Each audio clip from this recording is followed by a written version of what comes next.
দেশে উদ্বেগজনকভাবে বাড়ছে হামে আক্রান্ত রোগীর সংখ্যা। স্বাস্থ্য অধিদপ্তরের দেয়া সবশেষ ২৪ ঘন্টার তথ্যে সর্বোচ্চ ১,৪২১ জন শিশু আক্রান্তের রেকর্ড হয়েছে। আজ নতুন করে হামের উপসর্গ নিয়ে মারা গেছে ৮ জন শিশু।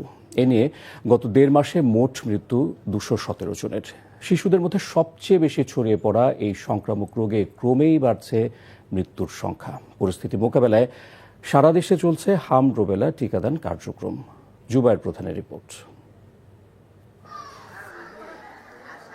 হাসপাতালের শিশু ওয়ার্ডে বাড়ছে হামে আক্রান্ত রোগীর চাপ। জ্বর, শরীরে লাল ফুসকুড়ি আর চোখ লাল হয়ে যাওয়া উপসর্গ নিয়ে প্রতিদিনই ভর্তি হচ্ছে নতুন রোগী। আক্রান্তদের অধিকাংশই ৫ বছরের কম বয়সী শিশু।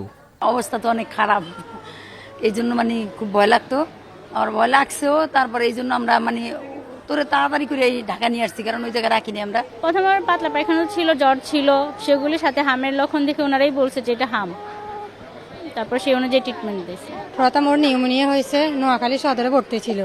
6 দিন ভর্তি থাকার পর বাড়িতে রিলিজ করেছে, সুস্থ হয়ে গেছে। বাড়িতে যাওয়ার 2-3 দিন পরে ওর আবার জ্বর, ওই যে এখানে রেস্ট দেখা দিয়েছে হালকা হালকা। তো আমরা কেউ বুঝতে পারি না, তবুও ভাবছি যে না, এক ডাক্তারে দেখেছে, উনি বলছে যে নিউমোনিয়া রিকভারি করতেছে।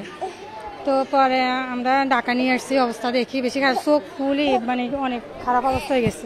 স্বাস্থ্য বিভাগ বলছে সাম্প্রতিক সপ্তাহগুলোতে সারা দেশে দ্রুত বেড়েছে হামের সংক্রমণ।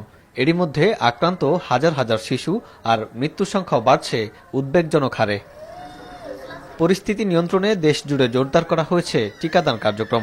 বিশেষ করে শিশুদের জন্য দেওয়া হচ্ছে MMR ভ্যাকসিন, যা হামের বিরুদ্ধে সবচেয়ে কার্যকর প্রতিরোধ। এই ভ্যাকসিনটা দিতেই হবে। অনেক ভ্যাকসিন দিতে হয়, তার মধ্যে হামের ভ্যাকসিন একটা ইম্পর্টেন্ট। আর আমরা তো বুঝে নিই আমাদের দেশের যে এনভায়রনমেন্ট, এই এনভায়রনমেন্টে এটা আরও গুরুত্বপূর্ণ বিষয়। কারণ আমরা যদি হামের টিকাটা না দিই, তাহলে এটা ভবিষ্যতে অনেক অর্গানে এফেক্ট করে। সময়মতো টিকা নেওয়া, আক্রান্ত ব্যক্তিকে আলাদা রাখা এবং পরিষ্কার পরিচ্ছন্নতা বজায় রাখলে হামের ঝুঁকি অনেকটা কমানো সম্ভব।